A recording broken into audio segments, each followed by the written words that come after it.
woke up while nature was sound asleep, so I could marvel at its kingdom. I strolled through its lush gardens and saw every little wonder up close. Here, you can dance with giants, discover a feast for the eyes, and a feast for the appetite. Walls that hold heroes' stories told me of their bravery, while sacred places blessed my journey. I roamed places that stood the test of time, and others that were there since the beginning.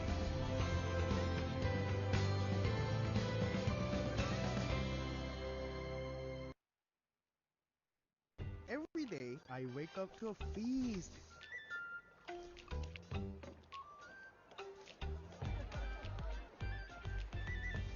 Where I can sink my teeth into history.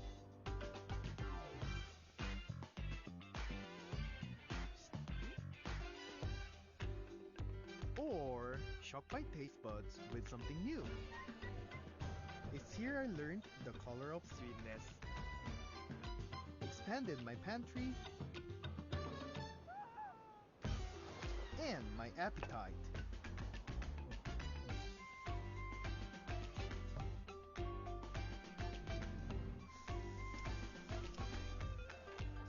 Every next bite only leaves you hungry for more.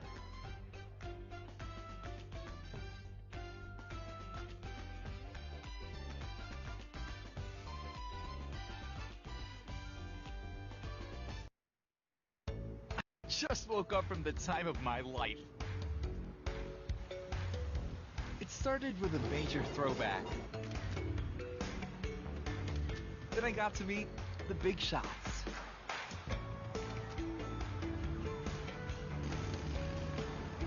I found a sweet spot between cultures and hung out with the artsy crowd.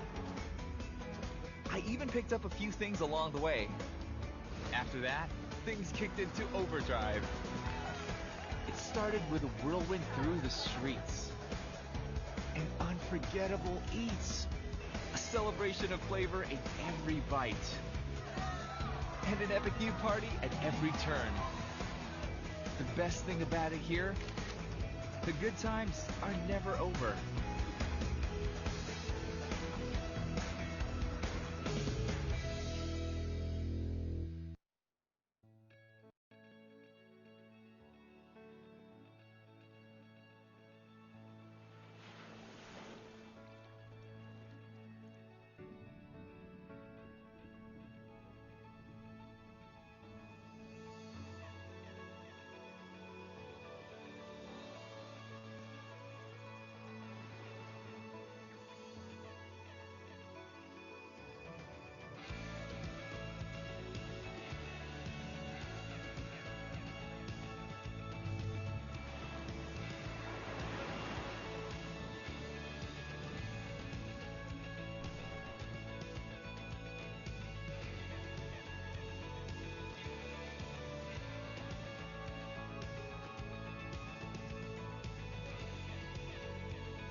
Mabuhay na Bangal daw.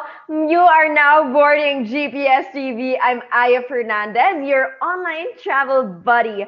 Join me as we navigate our way through your favorite destinations, making sure, of course, to hashtag go save, go travel. Sabi nga ng ating pambansang bayani na si Gat Jose Rizal, enter the future with the memory of the past. Now, learning about the history of a place helps us look at the world in a different way. Diba? Sometimes it's good to step into the past to gain better appreciation of the present, particularly of a place. Diba? I'm sure maraming nakaka-relate sa inyo dyan. Pero, yung past na pinag-uusapan natin, history ha, hindi ibang klaseng past. De, biro lang. But dito sa Pilipinas, kahit saan pa yan sa ating 7,641 islands, yes, updated na yan guys, hindi na siya 7,107 islands, na dagdagan na yan. Doon sa 7,641 islands, paano ba nagsimula ang kultura ng isang lugar, 'di ba? Sa dinami-dami ng isla natin, paano nga ba? At ano na yung mga lugar na ito ngayon?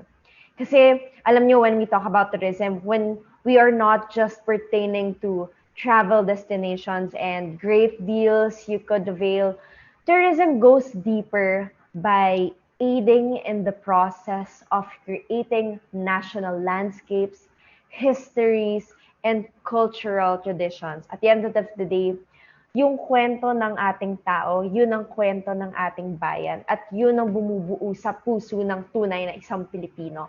So today, we will focus on that. And today, we will focus on the history of Ilocos and Batanes and why they are considered as heritage sites. And the things to expect with the reopening of the Ilocos Norte.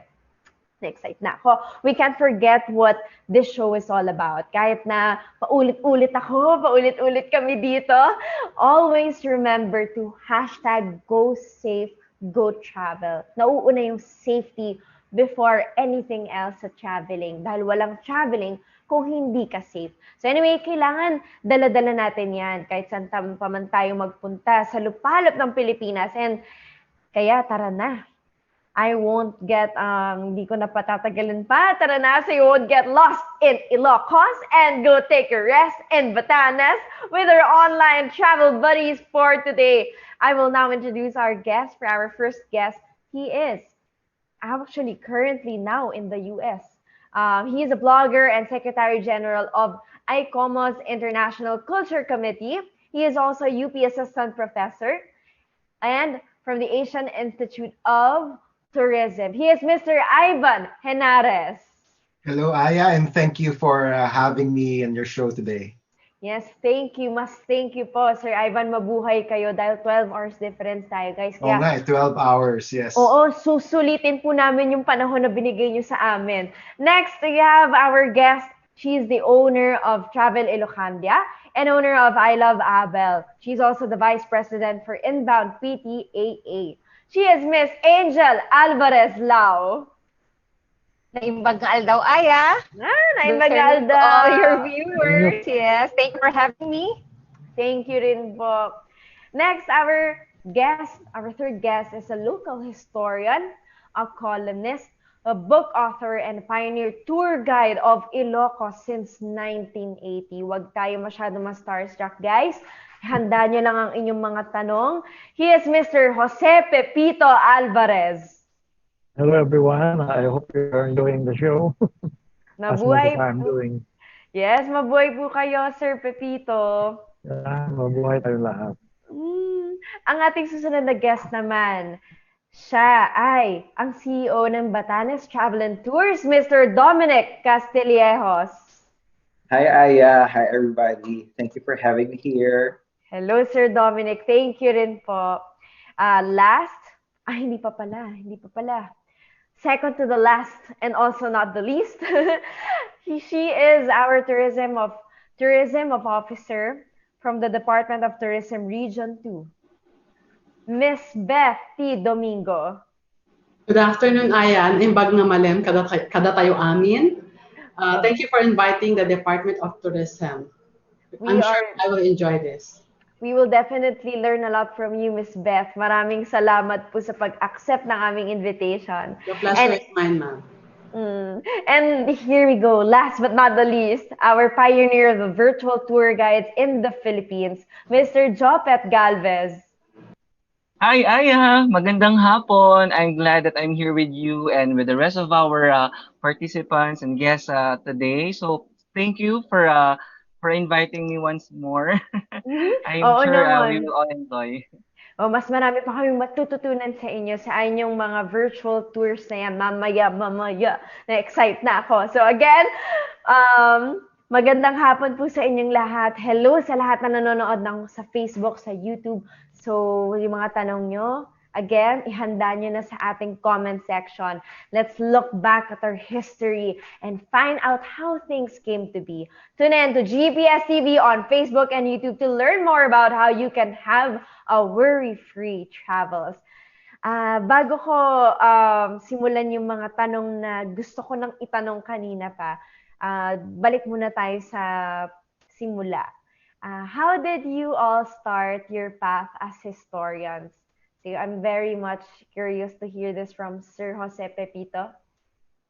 Well, hello everyone. Hindi naman ako original na historian ng Ilocos. It was my father who was the real historian. In fact, he was the provincial library of Ilocos Norte.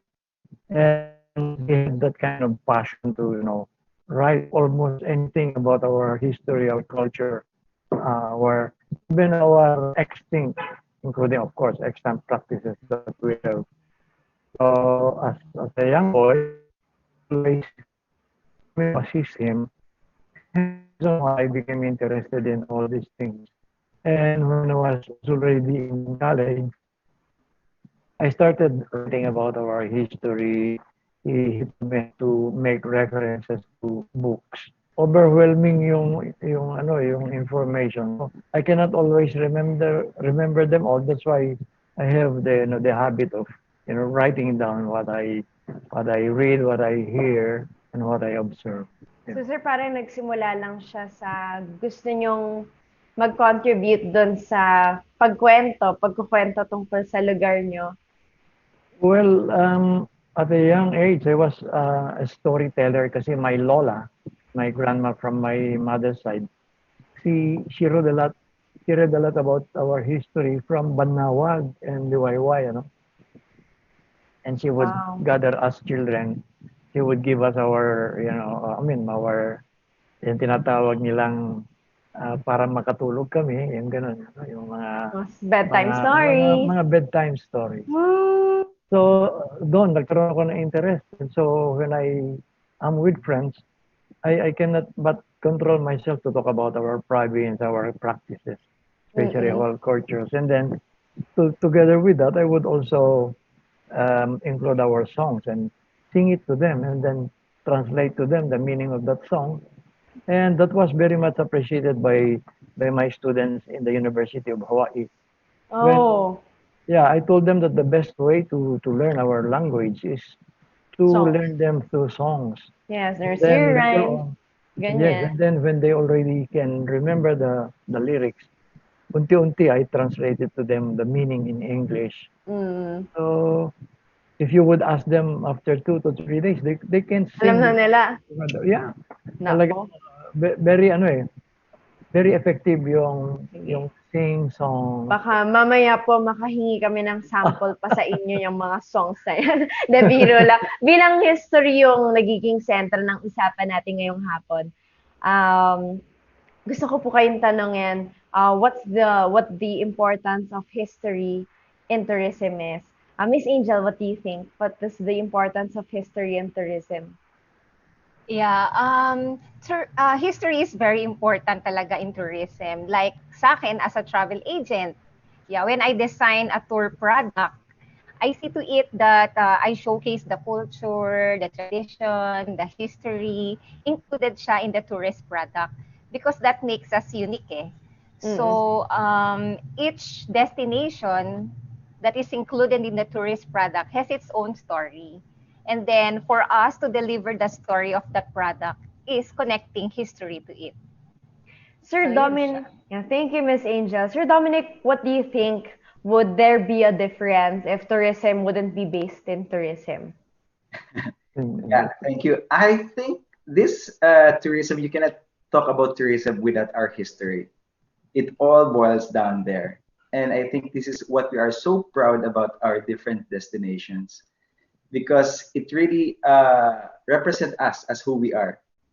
So that I believe that's what makes us now into this tourism industry. Thank you, Sir Dominic. Again, sa mga viewers natin right now, kung hindi lang natin napapansin, from the previous episodes kasi ang discussion natin about adventures, adrenaline, or staycation, tapos pahapyaw lang yung nasasabi natin na get to know about the locals, the story of the place, but like what Sir Dominic has mentioned, wala ang turismo kung wala ang kasaysayan. Pak! So, how about you, Sir Ivan? How is it related to cultural tourism? O pagpunta ng traveler to a particular destination in order to experience and learn about a particular culture? Like, how is it related to cultural tourism that they are seeing? When we talk about history, no, it's not just historical things, but actually we use the word heritage or pamana, no, and that really encompasses what the soul of the nation is, no. I mean, we travel to different countries to experience different cultures, their history, their heritage, and that's why it's also important for us here in the Philippines to do the same, no, to protect our heritage, to preserve our heritage, as a showcase of our country. Of course, we want to pass it on to the next generation of Filipinos, but at the same time, we can harness our heritage for cultural tourism and uplift the lives of our countrymen. Thank you, Sir Ivan. Unang tanong pa lang yan, guys. Na-uplift na tayong lahat. How about you, Miss Beth? What do you think is the importance of history and tourism? I'd like to put this on our tourism portfolio, that cultural tourism is one of the portfolio of the Department of Tourism, as mentioned in the National Tourism Development Plan. Where are we coming from? Pagkain, bahay sa Batanes, the practices that we do in our families, with our families in our homes, these are part of our history and culture. So how does it get into tourism? This, as Miss Angel said, this is part of the spiel that will make the delivery of spiel by the tour guides very colorful, and it piques the interest of the tourists if they are able to deliver information about history and culture of the place. And I just would like to add that Batanes, being part of Cagayan Valley region and northern Philippine Islands, was twice declared a province, and then it was downgraded into a town. Then it became a province again into different regimes during the American occupation. That's why they have a very colorful history, the province of Batanes. I think it is what also Sir Dominic has pointed earlier. Because of history, our tourism is unique. Kasi ang dami-daming nangyari sa kasaysayan natin. Diba? Kaya talagang, Miss Beth, saan ba po sa Ilocos at Batanes yung magandang puntahan para sa isang cultural immersion? Okay, sa Batanes, sa Region 2, yun ang area ng Batanes. If you can just go around the northern landmass, pag nakaharap ka sa mapa ng Pilipinas, ang Region 2 nasa eastern side at ang Region 1 nasa western side.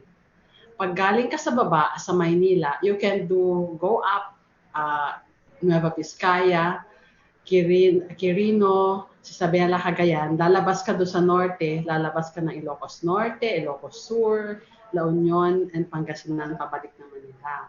What we have in Region 2 are national cultural treasures. You can go to Dupax del Sur Church. Dupax del Sur is more than 100 years old. And what makes them very unique is that they have wide walls, and the structure is very beautiful. And there's one more in Tumawini that has the only cylindrical belfry in the country. The church itself, bilog ang bell tower na wala kang makikitang iba sa buong Pilipinas. Wow. And then up here in Cagayan, during the Spanish time, we have a church in Rizal town. The Malaweg Church is also the vacation center of the Spanish friars during the Spanish time. Kaya national cultural treasure din yung simbahan doon. And then if you go up north, pa sa Cagayan, we have one na hindi siya simbahan, but it is a lighthouse. It's located at the Palawi Island, and it served as the lighthouse of ships traveling in the Pacific going towards the West Philippine Sea during the time. That Oh. was, if I'm not mistaken, during the early part of uh, Philippine government occupation na yun. And they have very good stories there. Yung lighthouse keeper has a very good story. The families who were staying there, taking care of the lighthouse, they have a very good story. That's why when we bring tourists up here in the north, we make sure that they go to Santa Ana and go climb the lighthouse. Saan po ulit exactly itong lighthouse Yeah, sa Santa Santa Ana, Ana? yeah, town in the province of Cagayan. So if you're looking at the Luzon landmass, para siyang may tenga dun sa taas na maliit. So Opo. yung isla na Doon yun. sinasabi ko na Palawi Island. Yes. So Thank you po, Miss yeah, Beth. the water there moves from the Pacific Ocean towards the West Philippines. Philippine Sea. Yeah. O yan. O guys, nalista nyo ba yun sa ating mga viewers? Pwede nyo namang i-replay kung hindi nyo na take note lahat. At mamaya, dadagdagan pa natin yung bucket list ninyong lahat. Tapos, Miss Beth, mamaya ko na kayo tatanungin ng mga notable na mga delicacies kasi ngayon pa lang naiinggit na po ako sa virtual background nyo eh. Kanina pa ako naiinggit. Anyway, Sir Jopet, how about you? Kayo yung merong fusion ng modern and new normal in terms of tourism approach kasi si Sir Jopet, guys, as you remember from our previous episodes, he is on virtual tours. What do you think is the importance of history in your virtual tour guiding?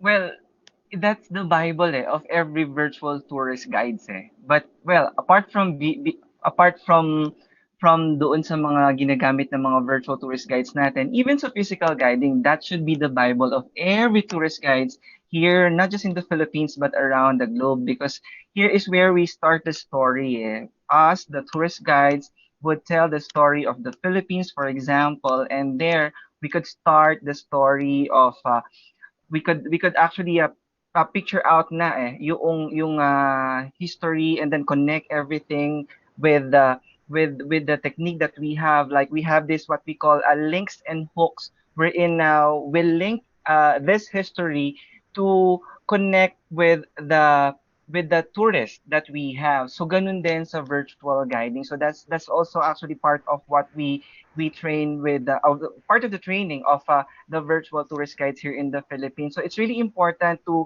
have this kahit basic lang no? Kahit basic lang yung history talaga. So being it as the Bible would carry the quality of the virtual tourism experience that we offer. Because without it, it will be pale. It won't be a quality experience. So meron talagang element doon. And then, saka natin ngayon hahaluan nung mga enhancers na tinatawag natin, yung we will now tweak on, giving them this experience na we invite them to close their eyes and feel the breeze from the Pacific Ocean and from the West Philippine Sea pag nandyan sila sa Batanes. So something like that. So it's really important to get the history at the same time, learn the history and impart this history to our tourists. Kasi sabi nga natin, we don't just lecture with the tourism sector. We don't just lecture. It's not really about lecturing. It is storytelling. Yeah. The story nga of our culture, tradition, our people, the food. So doon papasok kasi yung appreciation na manggagaling sa mga turista natin. Yeah, and love roots from the correct foundation, di ba? In any relationship, the foundation should be right. You know, your relationship with the place, di ba? When as a traveler, as the place, yun po yung pinag-uusapan nating relationship. Thank you, Sir Jopet. Yes, Sir Jopet. Yeah, please allow me to react to what I heard from these Sure. ladies and gentlemen. Kasi ang ganda ng I now realize yung virtual at saka yung actual. Pero ganito kasi this is my experience. Whenever I board the bus and then greet my guests, nag-i-imagine na sila kasi what they see is what they have, that's what they see. And this is what we call the tangible things, Even little items that I show them would be in avail something like this. But they most probably they would like to also know who made this, how did it come, what is the design and all these things. So my reaction to all, which is ang gaganda ng nadinig ko, yung pakiramdam ko na yung heritage namin, bakit sa amin lang ba yung bell tower namin na yan? Sa amin lang ba yung San Junes na yan? Paano kayo naman na nagpunta rito? Sino kayo as regards our heritage? Yan lagi ko sinasabi, we own this, but you also are owners. Only that you are beneficial owners. So yung mga sinabi nila kanina, wow, lalo kung natikman mo, pagyayabang mo na yung mga sa kaibigan mo dahil you benefited from the taste of that food, like what Ma'am Beth said, ano? Saka yung sinabi kanina ni Sir Ayan, ang ganda eh, yung so nai-imagine ko habang nagsasalita sila, pakiramdam ko ako rin ay tourist ngayon eh. So nakita ko if we would talk about historicity, the culture, tradition and everything, this is one tapestry. And the same thread that you used from history is the same thread that we are using for the culture and everything. And the same thread that we used to have from the extant and the extinct, you know. Kasi if without knowing the extinct, especially our culture and history in Ilocos, napakarami namin, akala namin noon, our writers in history, yan nga sinasabi ko kanina eh, sometimes history is fiction, ano? And sometimes fiction is history, but it all depends who mediated and all these things, ano?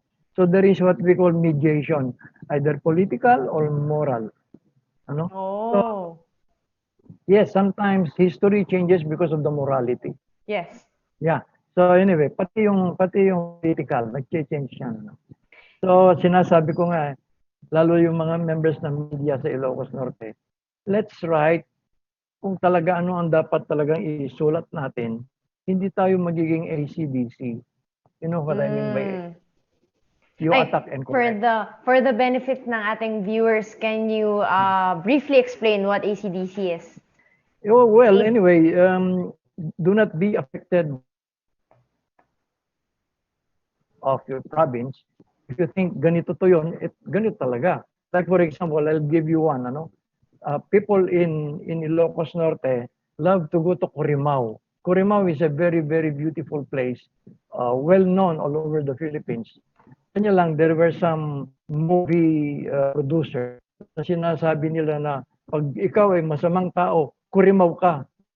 And that was my friend Tony Carrion, and I called him. So I told him, please do not use that again in your movies because Corimao is not a derogative thing. Corimao means it's gotten from the word kurir, which means run. Ay kumao means there are pirates. So the Spaniards would say, Corimao, ay kurir ay kumao, kurir ay kumao. Now the Ilocanos heard that they cannot say kurir ay kumao. They said Corimao, Corimao. So it's a beautiful explanation of our place, which brings you back to history and the culture and how words were, you know, change in the pronunciation because the Ilocano could not say kurir because double R, kurir ay kumao. So they just said Corimao, Corimao. Wow. Sir Papito, while you are talking, na-realize ko lang na it is really in the subtleties. Now we get to know the place even more. Yeah. Nasa mga maliliit na bagay, nasa simpleng pagtawag, simpleng pag-joke, simpleng doon mo makikita yung kultura ng isang lugar. Sir Correct. Ivan, would you like to share us about the World Heritage Site? Kasi Actually, Ilocos, no, the Ilocos region has 3 World Heritage Sites. So hindi lang on the national level, but on the global level. So there is the Pawai Church, the Santa Maria Church in Ilocos Sur, as well as the historic city of Vigan. No? We have also a number of sites on the tentative list, including Batanes. No? But we hope that Batanes could revive that effort. Medyo matagal na yatang napabayaan yung effort na yon. And it really needs a lot of help from people who are knowledgeable on the language of UNESCO kasi hindi lang basta-basta sinusulat itong mga nominations na ito, no? Okay. Na-mention na rin ni Ma'am Beth kanina yung mga National Cultural Treasure. Meron isang National Cultural Treasure sa Batanes, yung Mahatao Church, no? And of course, there are a lot of national historical landmarks, no? So I'm very excited, especially for Batanes. It is a very unique cultural landscape. Andyan yung Ivatan culture, andyan yung mga stone houses, no? Ang mga simbahan. They even have their own cuisine. I'm sure many people from Manila don't know about the local Ivatan cuisine. So I'm really hoping that Batanes can put this nomination together to really put the province in the World Heritage List. Ganun din sa Ilocos, no? There's really so much culture there as well. Ako, tuwan-tuwa ako pagka umaakyat ako sa Batak, no? Hindi yan mawawala sa akin. Kailangan kumain ako ng empanada sa Batak. That's one of my favorite stopover points. And ako ay nangongolekta ng mga textiles at maraming magagandang inabel, no? Sa Ilocos Norte, sa Ilocos Sur. In fact, we were talking a while ago about Magdalena Gamayo, who is a national living treasure, no? And because of her knowledge in weaving the inabel. So ang dami-dami natin pwede tignan dyan sa Ilocos, sa Batanes, no? And hindi lang siya on the national level, eh. It's also on the global level, and that's why we really need to maintain, no, that quality, maintain the how do I say it, the image and the level as well as of preservation, no? Kasi syempre hindi naman pwedeng pabayaan natin yung mga historical sites natin, yung mga heritage sites natin. And that's why I think this COVID-19 pandemic has given us the opportunity to really evaluate what we were doing, no, for tourism, no. Ngayon pwede natin tignan paano ba natin magawang sustainable yung tourism na hindi nabababoy yung mga tourist sites natin. Kasi nangyayari, ang dami-daming tao na pumupunta, and many of them, I'm not saying all naman, no, but a lot of people who go to these places don't know how to take care of the place, no. Kumbaga parang nakakalimutan nila na sila ay mga bisita, no? At syempre kapag kayo ay mga bisita, kailangan inaalagaan nyo rin yung pinupuntahan ninyo. So now that Ilocos and Batanes are reopening, I do hope that tourists, no, who will return to these two areas, no, would really respect the history and heritage that they are there to visit. True.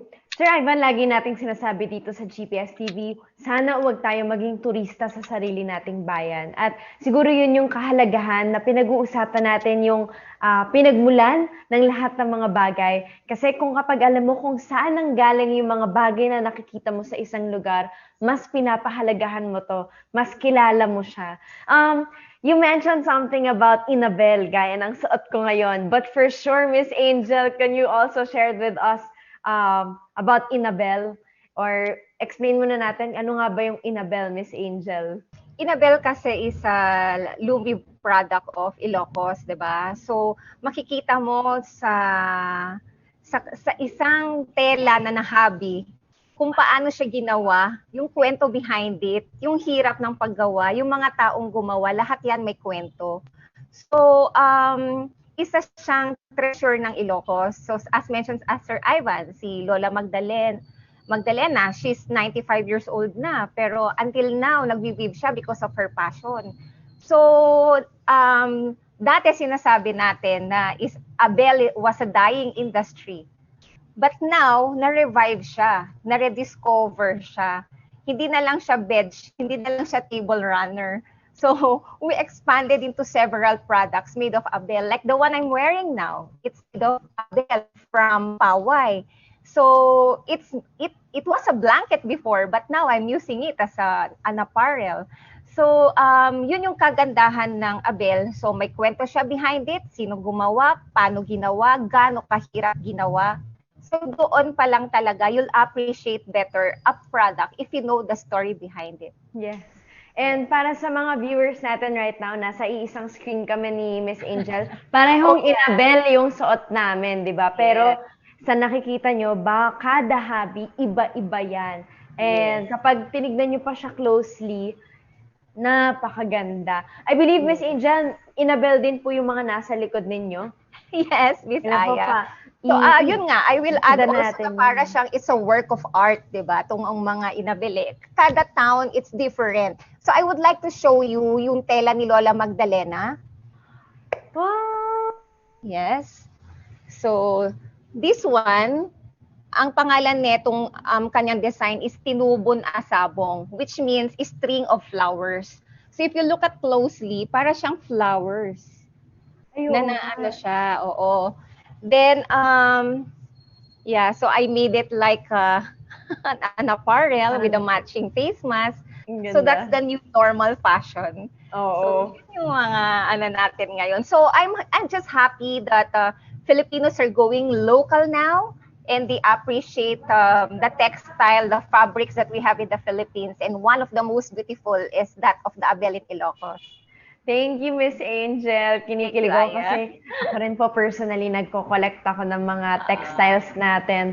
Yes, Sir Thank you, Pepito. Aya, for using Yes, Abel. ma'am. Thank you. Yes, Ma'am Aya. Meron lang akong tip kay Sir Ivan kasi I heard that he is collecting textiles. Ano? Uh-huh. Kailangan hanapin niya yung pinakamahal sa lahat ng mga products dito sa Ilocos ng mga textile. Matagal nang nagawa. You know how? How po? These ones, they made it a point na meron silang signature sa bawat ginawa nila. Nakatago ang mga yan eh. We have to hunt for them. You know how they did it? These women, these old women would take their hair and weave it together with the fabric. That's their signature. Wow. Habang naaalala ko, ano eh, tumatayo ang balahibo ko because I've seen several in Paway. But they Wow. are closely guarded by the family, and maybe it might command a tremendous amount of money to just to purchase that. Pero Pero, sana if government had the opportunity na gawin natin ito, we ask those who have those signatured no na fabrics for them to bring out so that at least ma-picture man lang natin. So hindi na magiging extinct yan. Sir Pepito, thank you. Ako mismo, hindi ko alam yun. It's been, let's say, almost 3 years since I've started my passion in researching, collecting textiles. Ngayon ko lang po nalaman yan. Thank you. Wala nga yun sa textbooks The eh. whiter the hair, the better. Kasi alam mo na matanda yung gumawa. Wow. And ganyan. Now, So we can Yeah. Actually, Aya, I think that one project siguro na pwedeng gawin ng Tourism Promotions Board together with the Department of Trade and Industry is to come up with a catalog of different textile patterns and designs, no? yes. So that, and of course, if we can put this on the internet and then we can show which town produces this design and which town has, like for example, yung pinag-usapan natin kanina sa Santiago, it's may mga pineapple design sila, no? Yeah. So every town, no, every town would have its own design, and it would be really great for us to showcase all these different patterns online, so at least people know that they exist, and they can go to Ilocos Norte and Ilocos Sur to purchase this textile straight from the weavers, no? Yeah. And, yes, Can I Miss add? Beth. Yeah, sure. I am piqued by the idea, ang tema, di ba? Virtual show of this highly priced textiles. Yes, Ma'am Panibet. Actually, that's one thing na talagang ginagawa po namin. I'm happy po that you mentioned to do a live virtual tour on that kasi it's not just about the circuits or the usual destinations that we do now, Aya. Kasi 'di ba before, dyan kami nag-umpisa. I've started Sure. doing the live virtual tours about Batanes, about yung mga sites, yung mga stops talaga. But right Mhm. now, we are gearing towards something more interesting. Diba, last week we have mentioned the Strawberry Sinigang live virtual tour in Baguio City, and I'm happy that sooner, hopefully, we can also do that Abel or textile live virtual tour because the difference kasi of doing it by a live virtual tourist guide is that these guides are licensed and they do it professionally, and they are really knowledgeable enough to do it of to get the rapport, to get that interaction with the live virtual tourists. So hopefully po, Miss Beth and Sir Pepito, we can also do that very soon, so that our virtual tourists would be aware of the detailed on the details of these products, and be promoted not only here in the Philippines but globally. Yan. Oo, Yes, pero yes. for sure it will all start if the Filipino people ourselves will do it with so much pride. Sana nga ma-include din sa textbooks, like sa school. Like kasi ako natutunan ko na lang to pagka-graduate ko na ng college. Hindi ko talaga to natutunan nung nasa grade school ako. So anyway, dito na-realize natin sa discussion natin na we are for conserving preserving our culture, 'di ba? Na-realize natin na not all in the past is past. In terms of tourism, ha? And in terms of cultural narrative. At kahit past mo pa yan, importante pa rin na ating tatalakayin kung anong mga pinagdaanan ng isang lugar at kung paano nahubog kung ano na ito ngayon. Kaya huwag kayong aalis, kami ay magbabalik pa pagkatapos itong mga patalastas. O di ba, Tagalog na Tagalog tayo, Filipino na Filipino tayo ngayon. Mabuhay po, kami magbabalik.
Mabuhay ako ay nagbabalik. Ako po si Ai Fernandez, ang inyong online travel buddy. Ituloy natin ang usapan sa Ilocos at Batanes. At marami pa tayong hindi nababanggit for sure sa dinami-dami ng mga pwede nating talakayin tungkol sa mga lugar na ito.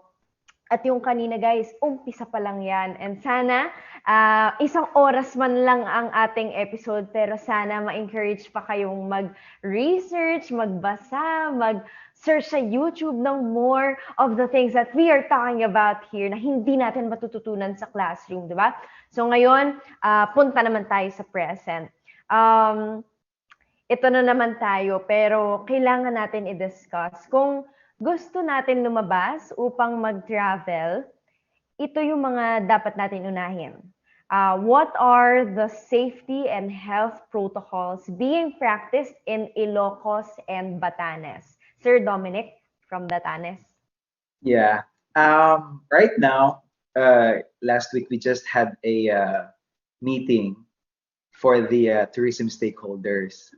So actually, with the Department of Tourism's hardworking task for the tourism in Batanes to reopen, what we decided sa Batanes is that we still closed. Meaning on December, we're supposed to be reopening on December. But given our isolation, sobrang challenging talaga siya. So if you imagine kasi Batanes is really isolated. If you look at the map talaga, would you imagine right now, we do have a flight every after 16 days. So when you arrive in Batanes, even your LSI or LSI, you need to be isolated even you have a place sa Batanes. So Oh, maybe for 14 the days, benefit of our audience, LSI po, you mean? long stranded individuals. So Mm-hmm, sila mm-hmm, yung mga locals from their provinces, respective provinces, mm-hmm. that needs to go home. So with that, they have to be when they plan to go home. Aside from this IATF standards for going home, they have to be quarantined once they arrive in Batanes for 14 days. So hindi ka makakauwi. Wow. So Oh. if you're a tourist, come to think about it. Number one, would you be willing to spend another 14 days in a hotel that you cannot go out and then pay for that hotel? So these are the things. But right now, what we're trying to do, even this uh, relaxing of this safety of our tourists, we are really protecting our island because Mm. we're not yet ready for the Okay. isolation. If you could imagine, right now we do have two cases like 2 weeks ago sa Mm. Batanes of COVID. But this time, at this moment, we're so blessed that we have 0 case again sa Batanes. So, Nabalitaan ko nga po yun, sir. Ma'am Aya. So that's why we're so very protective with our place. So I think sa sa mga sa mga viewers natin who really wants to visit Batanes, I'm so happy Jopet initiate about this virtual thing. Mm-mm. It's And just something na we're evolving. yes. And Sir Dominic, this is something that I cannot not mention eh. Even before the pandemic arrived, hindi naman sa meron akong favorite, di pa rin ako nakapunta ng Batanes. Pero the model of Batanes for sustainable tourism has always been something to look up to. How you manage your carrying capacity, how you handle things very carefully. And para sa akin, dapat talaga siyang tularan. And it's not something to frown about na hindi pa kayo ready. Actually, na-mention ko to sa ibang episodes, mas kampante ako pag honest yung mga leaders ng isang lugar na we are not yet ready or we are still formulating the protocols. Kasi kesa naman yung sasabihin nga na open na kami pero hindi naman maintindihan masyado o hindi klaro. So we will definitely wait for the reopening of Batanes. Yes, Sir Jopet, you were mentioning something? I was just would like to mention kanina kasi since na-mention ni Sir Dom, no, yung Batanes na virtual tours kasi namin, yan yung pinaka-in demand din or most requested na virtual tour experience na laging nire-request ng mga virtual tourists namin since May. Kasi we started our giving this experience April pa eh, but the Batanes one has started May. So since then, mas dumadami yung mas gusto kasi especially kapag meron kaming mga tourists from other countries like from UAE, from the UK, from Singapore, when I started presenting Batanes to them, mas lalong dumami yung mga gustong pumunta. So that's actually the good thing about the virtual tours, no. When they see this destinations virtually, we hope that this will translate and bounce to a physical tour or a Mm. physical visit. Kaya doon sa mga natanong namin, Doms and Ma'am Beth, na maganda yung feedback doon sa virtual guiding. They definitely said to me that they will really, certainly visit Batanes once your borders open na Mm. talaga. Yeah. Pero sa ngayon, abang-abang lang muna tayo ng kanilang decisions ng mga leaders and we Right. have full trust and Yeah, we that's will why definitely we look are forward. so very hesitant really in reopening. Kasi once this tourism rebound here in our country, I believe in all major destinations, talagang they will go there, they will visit. That's Mhm. why I think it's really high time for the tourism stakeholders talaga to rethink talaga. If you're, for example, if you want to visit like Batanes, we all know that it's not so cheap to visit Batanes. Yeah. So it's really something that maybe not everybody would know about Batanes because right now we have different kinds of tourists. But since I started the business, the tour operation before, I really have this kind of mindset that tourism should always be like transferring of culture, of historic experiences that like Sir Ivan, like Sir Pepito, discussing here. Because we as a tourist talaga needs to be educated. What is really in there? It's not about just the beautiful view about the place, to have it in an Instagram, but how it transformed us as an individual. That's why I'm so very much not that totally against, but medyo we have to lighten up this kind of mass tourism that we are impacting our places. Yes. So when I promote Batanes talaga, it's that's really something. If you really want to go back in time, go back in Batanes.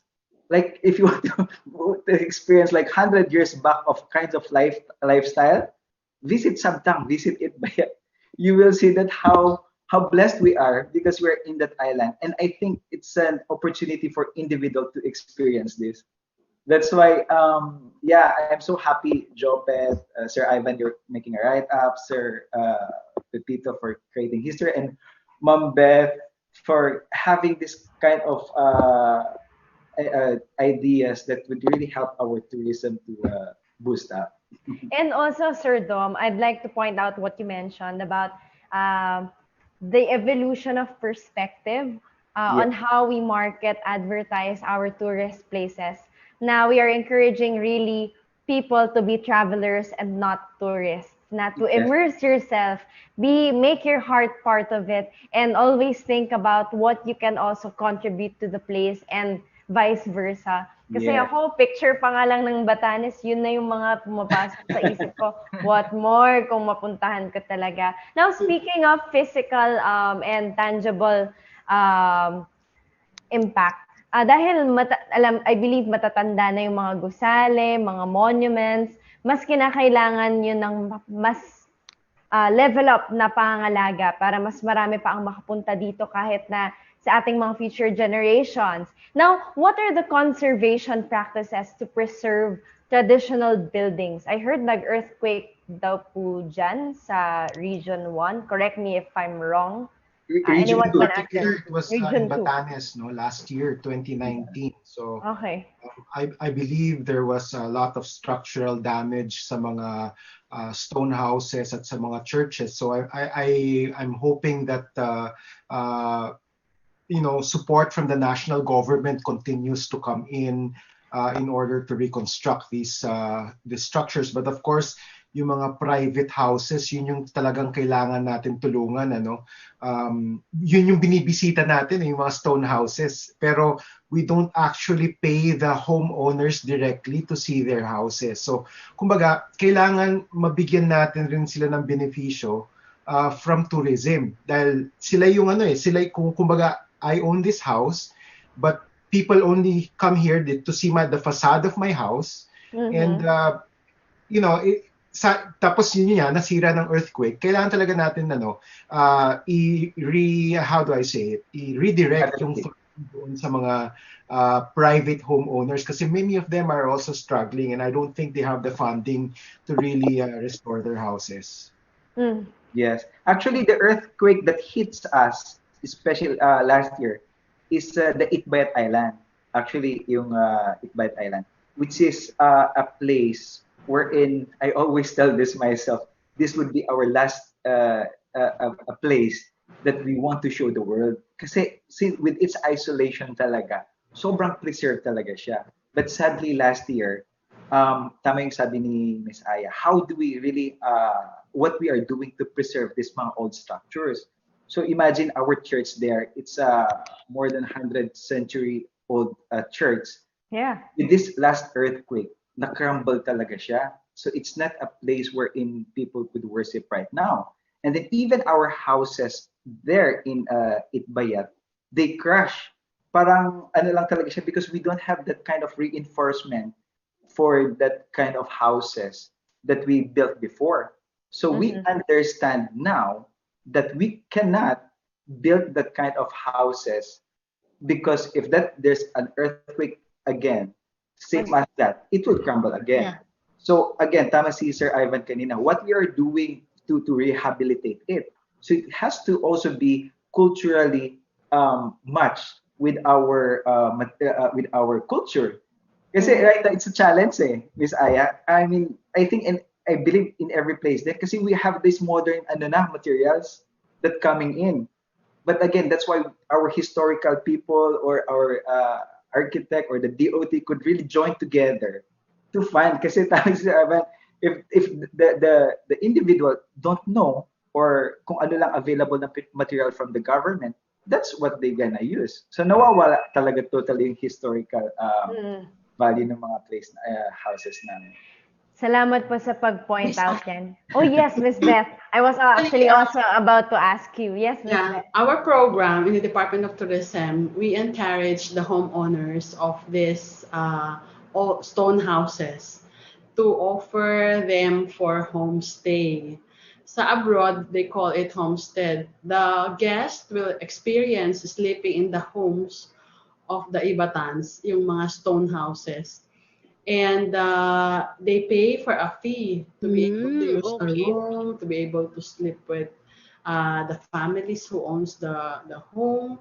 So and then they get served authentic Ibatan food, and then they get to learn um, sentences on how to speak Ibatan during the course of conversation and staying in the home of the Ibatan folks. So what the DOT does is we train the homeowners to accept visitors. We teach them how to present the food kasi we don't teach them how to prepare the food kasi meron na silang authentic Ibatan food doon. So how to present it because yung tingin mo pa lang sa food, you should be able to tell a story about that already. And knowing that but where Batanes is coming from in the past, they were able to preserve their history and culture because hindi talaga siya accessible that much until before we did Wow Philippines. If you remember Wow Yes. Philippines, Before it's more fun in the Philippines. It yeah, was Wow with Philippines. Senator Gordon. Before that, the tourists were only like 400 persons per year because there were flights from Manila, not on a regular basis. But when we staged the Wow Philippines for 3 consecutive years, nag-jump talaga yung tourists from 800 to 2,000, and then now I think last year they had like 52,000 Yeah. tourists. Wow. But yeah, one of the things that we want to emphasize is to go to Batanes because so you want to experience the past.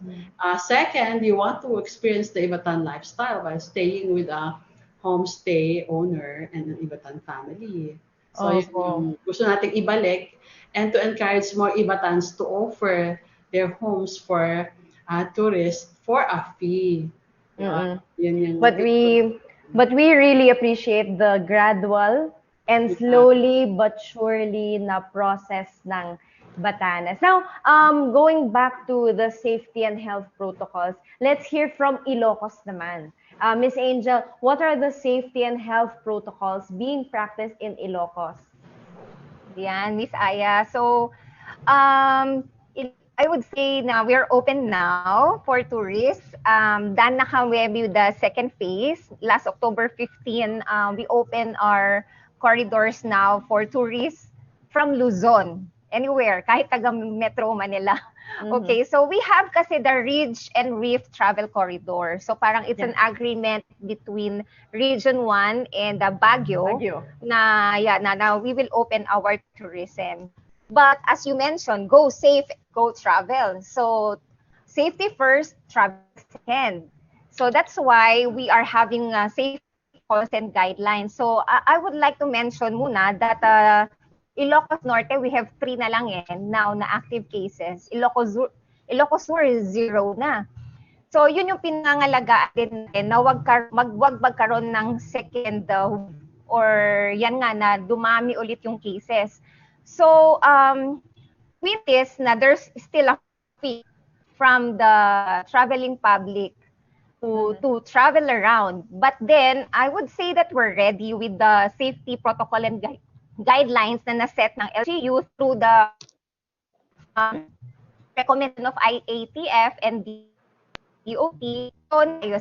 So let me share to you the process and how you can come here, lalo na tourists who want to come here in Ilocos, paano ang dadaanan mong safety protocol.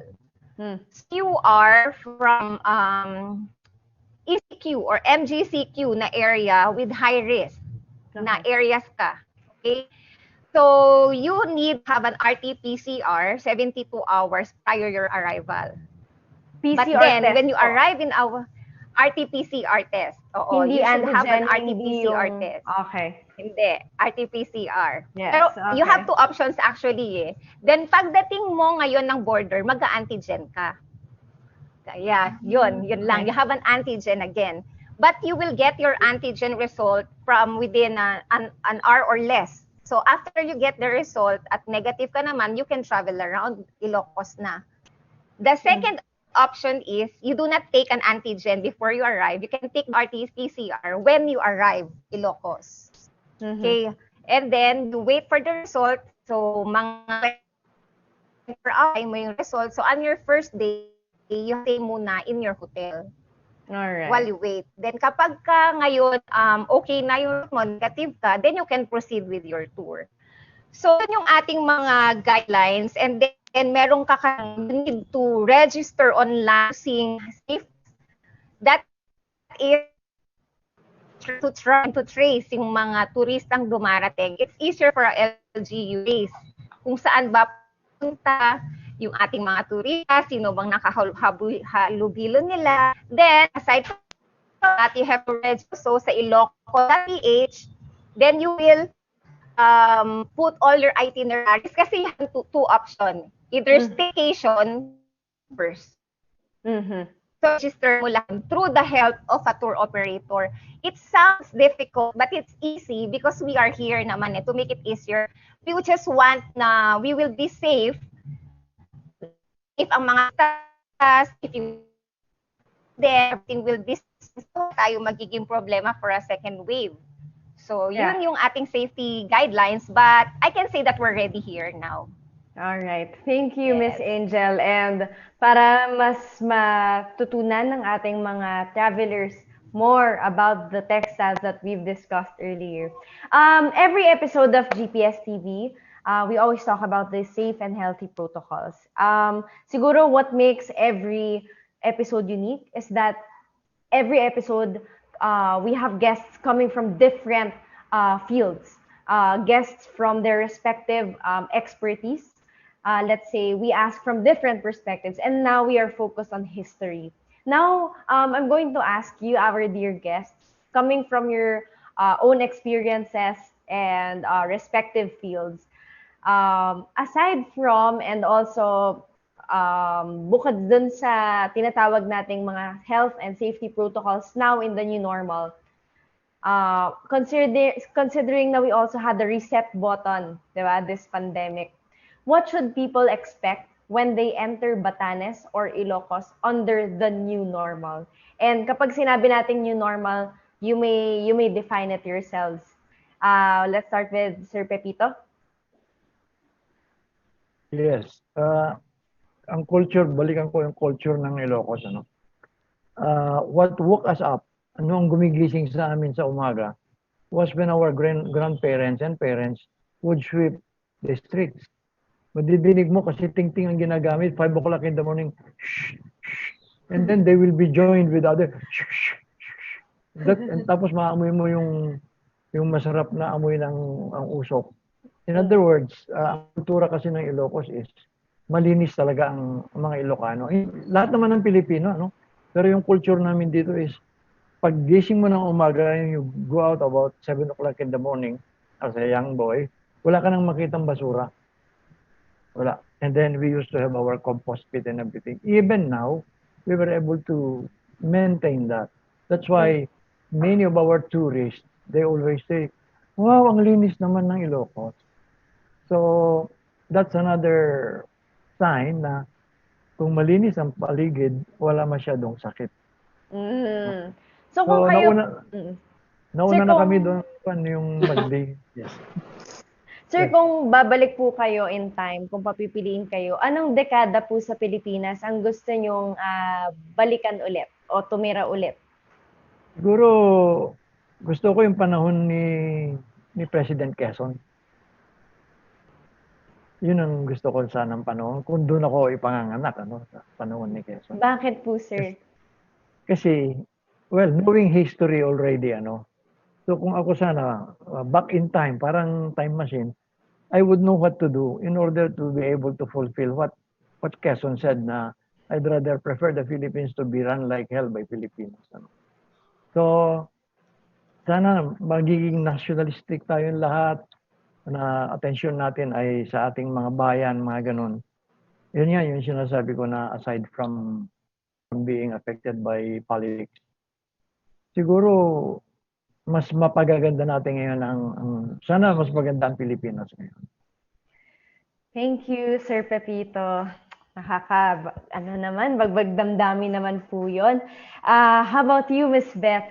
What should people expect when they enter Batanes or Ilocos under the new normal?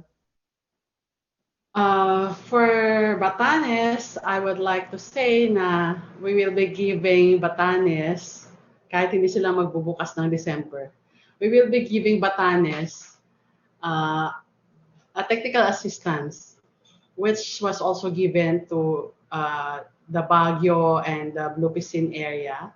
Blue Pisin is Baguio, La Union, sa Pangasinan, Ilocos or Ilocos Norte. It was also given by the Tourism Promotions Board through our Secretary, Berna Romulo Puyat. We will also be giving the province of Batanes a technical assistance called Contact Tracing and Tourist Management online platform. All right. So this will hopefully help us with the opening up of Batanes, because the application itself will allow Batanes to control the number of tourists that will enter their province online. Because kaya ng Blue Pisin, they started with 50 and they're increasing already the number of tourists who can register every day. With the application being given to Batanes, we hope that by January or first quarter next year, they can already use the application to control the number of tourists entering the province. Yan ang aking pwedeng i-share. Of course, we are beside Ilocos Norte, and the gateway is from Santa Praxedes. So we are also moving from that coastal area from north and west, northwest towards northeast of the Luzon mainland hanggang Santa Ana. And hopefully we will be able to come up with a corridor in that area. And by the way, we also have flights. Before the COVID came in, we have flights from Tuguegarao, Cagayan to Batanes. And hopefully next year, we can also open that line. Next year. All right, Miss Beth, thank you. We will look forward to that. Pero, quick question, where in the Philippines and in what decade po would you like to live in? Oh, kasi nandito ang Ilocos, kapitbahay namin, syempre Marcos era. Diba? That's where all the development in the Philippines took place, and that's why we are enjoying a very good, comfortable nautical highway and current. May kuryente tayo all over the place. So yun yung gusto ko. Thank you, Miss Beth. Kayo naman, Sir Jopet, kung kayo ay ifa-flashback, anong dekada sa Pilipinas ang gusto nyong doon tumira? And why? You know what, Aya? I would always say it's the 90s eh. Yan decade na yan. Kasi there is where kami, we just play sa streets eh. I think some of our guests here would agree, and some of our participants would agree that it's really different before. Na we play sa streets na, as a group, na mga kalaro mo, we just wait for the tricycle or for the jeepneys to arrive, and then we resume again. So it's really a far but fun environment at the same time, versus yung fun na experience ng mga kabataan natin right now. But apart from that, kasi there is where the resiliency of the Filipinos talaga was put into history, especially when Mount Pinatubo erupted, 'di ba? And at the same time in Baguio City where the earthquake came in, where because of this earthquake, nagkaroon ng Panagbenga Festival na ine-enjoy ngayon ng mga Yes. visitors natin. So, Diba? itong mga events na ito during the 90s, well, apart from dun sa nag-enjoy ako sa childhood years ko, ito yung kumbaga nag-udyok doon sa kumbaga katatagan ng mga Pinoy. At the same time, that will also reflect to the services that the tourism frontliners are now offering to our tourists. Kasi syempre, we've gone through this and even now no pinagdadaanan natin yan, but with the tourism industry we would always want them to feel light, 'di ba? We would always want them to feel the comfort despite these adversities that we've been facing in our country. So I would say na 90s would be still the best for era for me if you would Oh. ask me. Thank you, Sir Jopet. How about you, Miss Angel? Where in the Philippines and which decade would you want to live in again?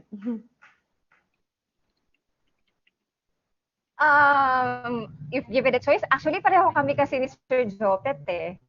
My childhood talaga eh, ang unang pumapasok sa akin. Wherein wala pang gadget, wherein I play in the street, where we eat together, we pray together, we go to church. Miss ko na kasi now that I have children, and they're too much using the gadget. So parang sabi ko, lagi kong sinasabi nung bata kami. So, I don't want to go naman as far as the 20s or the 1900s. But during my childhood talaga, yan ang honest na masasabi ko sa inyo na yung hindi pa sementado yung daan, na naglalaro ka lang sa kalsada, na nakapaa-paa ka. Yun yung mga ganong simple happiness. Yun yung genuine simple happiness. Yun yung gusto kong balikan.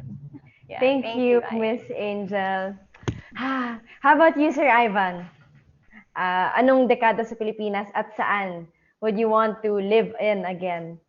Well, definitely, syempre, I'm in heritage conservation. I would be interested to see the pre-war Philippines, especially since it was an extremely beautiful country before we were devastated by the war. No? Manila, for example, that's why we were called the Pearl of the Orient. Unfortunately, the reason why we were called the Pearl of the Orient was flattened during the liberation of Manila, no? Nasira lahat 'yon.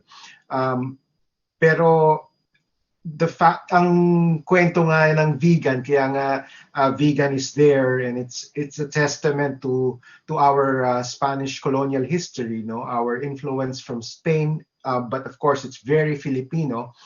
The fact na hindi siya nasira nung gera, no? In fact, if you go to vegan, meron silang play doon on why vegan was not bombed, no? Wow. Nagkaroon ng may play sila kasi may may love story yan between a local lady and Japanese officers, kaya hindi na bomba ang vegan. So there and kaya ako gusto ko talaga makita yung pre-war Philippines kasi napakaganda niya.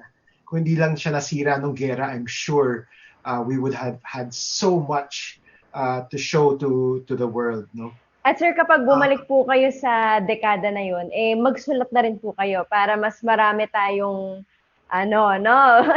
kasaysayan pre-colonial kasi yun yung kulang tayo eh. So baka po mangyari yun eh, kaya yun na lang po yung request ko. I wish we could, but unfortunately, past is past, no? And but for the present, no? For the present, we have to preserve what's left behind. And yun yung importante ngayon. Kasi wala tayong magagawa, no? Wala na yung nakaraan eh.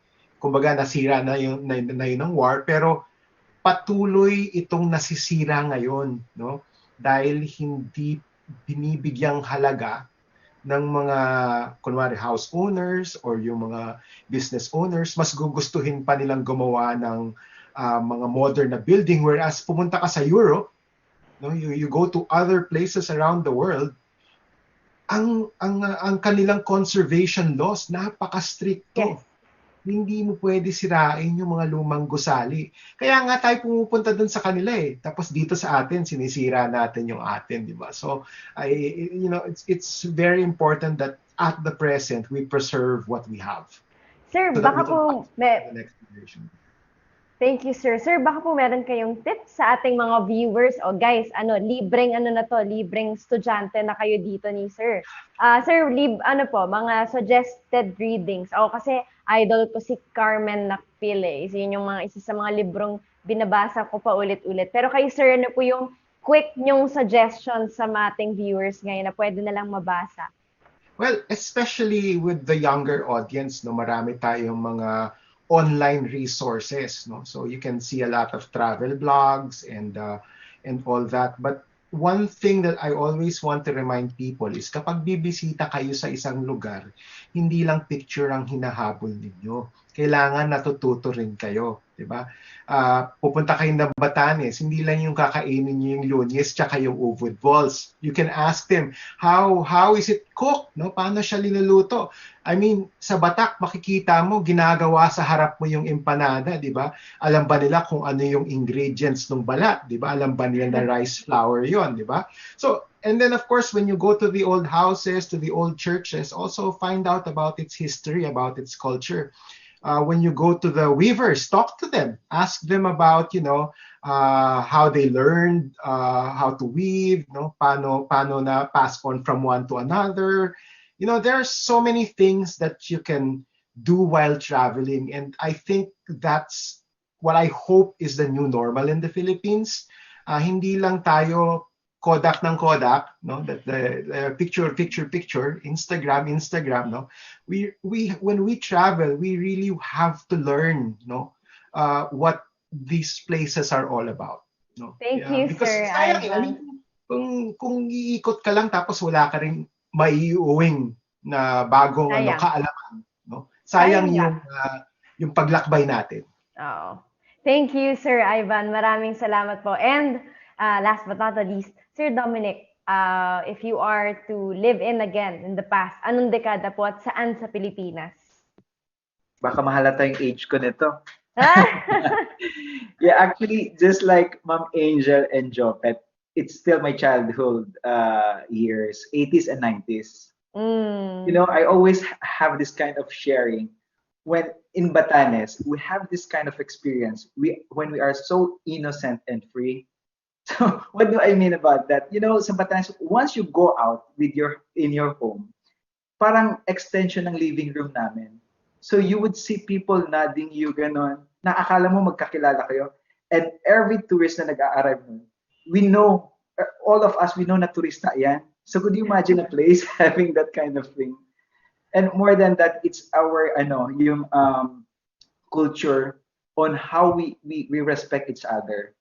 Our honesty live in us, in our veins. Not alam mo yun, sa amin sa Batanes, sobrang, I would say, why do you have to go to other places, not in Batanes? Parang it's really something when we really try to search something in Batanes. When you go there, you will see something that what you are looking for, it's inside you, in appreciating what's nature is there and your family.